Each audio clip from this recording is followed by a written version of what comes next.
Hello friends, இது rose செடி. இது இலையெல்லாம் பாருங்கள் சுருங்கி சுருங்கி இருக்குது.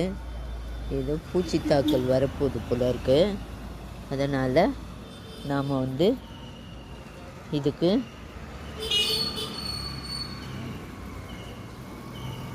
சாம்பல் தெளித்து விட்டால் நல்லது. பாருங்கள், சாம்பல், அடுப்பு சாம்பல், பழைய சாம்பல். இதை பாருங்கள், இந்த மாதிரி செடி மேலே இப்படி தூவி விட்டுட்டோமா பூச்சி இருந்தால் கூட போயிடும்.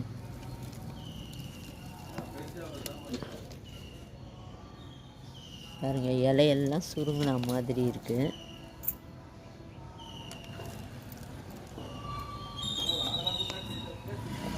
பாருங்கள், மொட்டெல்லாம் வருது.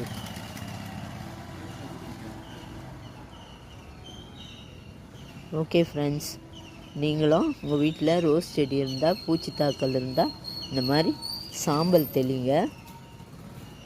ஓகே, பாய்.